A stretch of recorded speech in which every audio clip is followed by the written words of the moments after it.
And Nathan says, astonishingly, the Lord has put away your sin. You shall not die.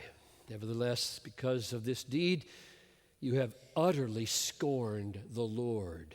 The child who is to be born to you shall die. Now, this is outrageous. This is absolutely outrageous, what God is doing here.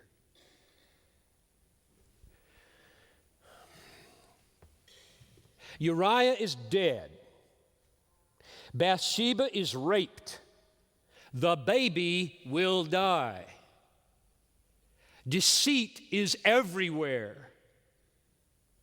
And just like that, God says, I have taken away your sin. I'll pass over your sin. Just like that. This is outrageous. No judge who is righteous can do this. Rape, murder, deceit, a baby dead, and he just passes over.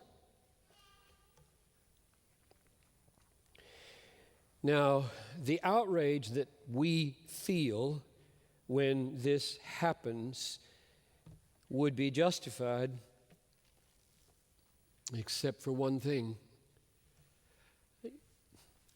I was witnessing, trying to anyway, to 4 guys on the street for about 20 minutes last week.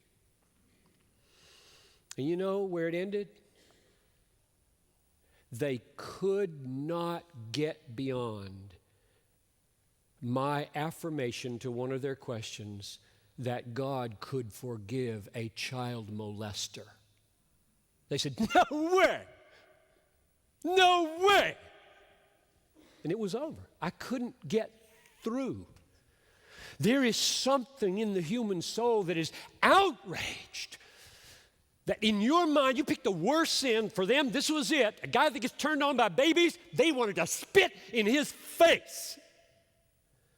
And here I am on the street trying to say something about the cross and the possibility that that person might find forgiveness with God, and they would not have it. And I totally resonate with how they feel, which is why I get so bent out of shape when I read this story. Just passes over. I mean, what if you were Uriah's dad?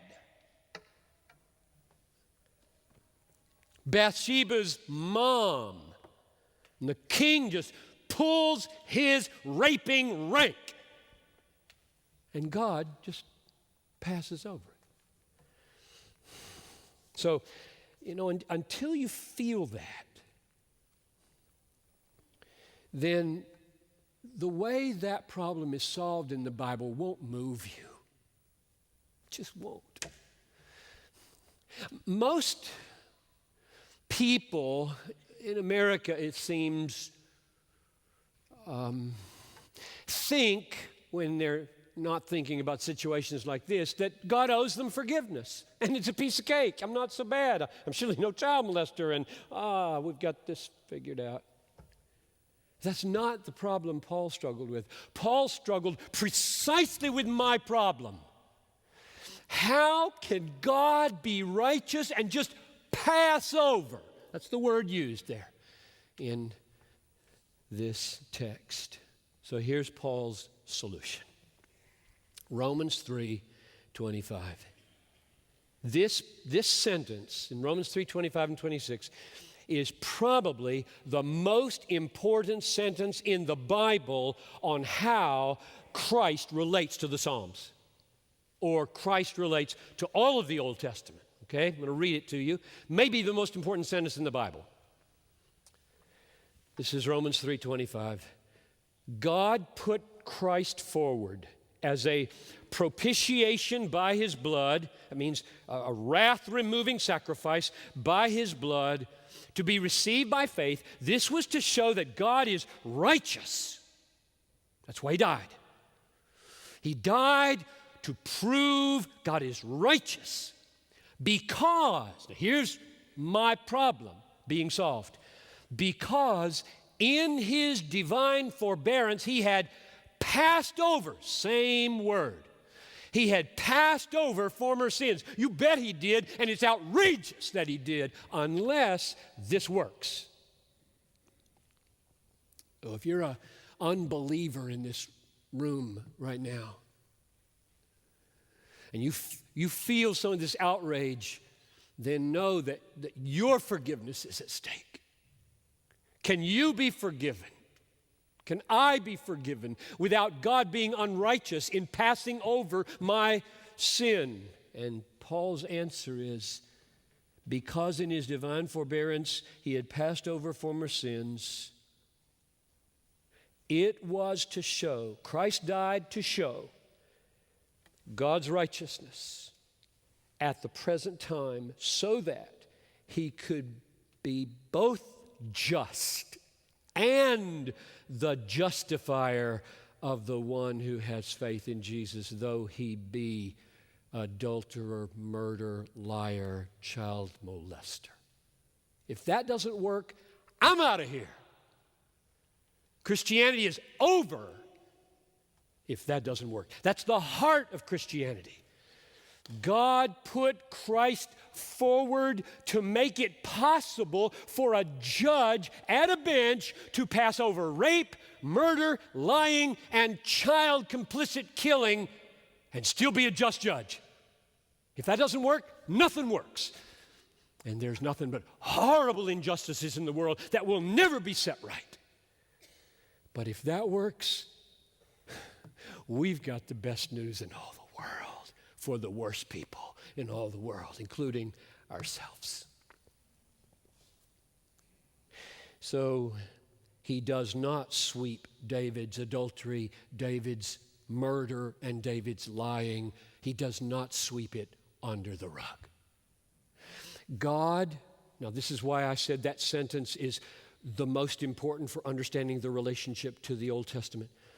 God in the Old Testament looked upon the faith of a David in the inexplicable, mysterious mercy of God towards sinners, looked into the opaque future of a coming redemption somehow. We know how, but he didn't know fully how.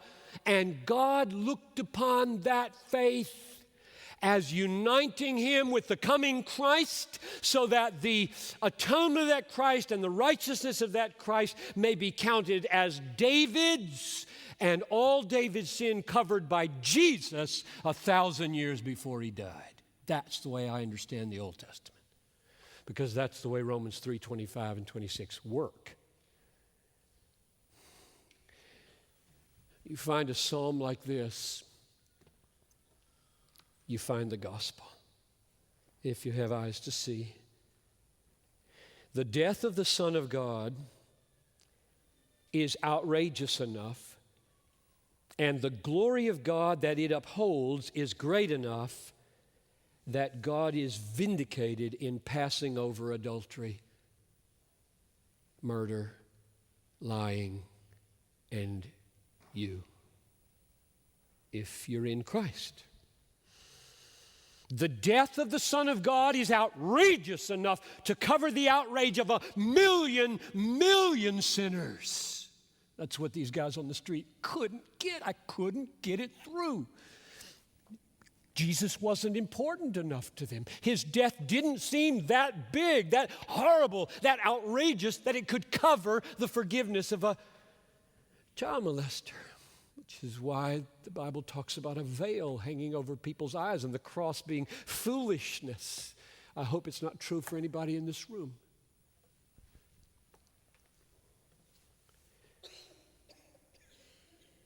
Now that's the objective reality behind this psalm. But the psalm is the description of the subjective experience of appropriating that objective reality.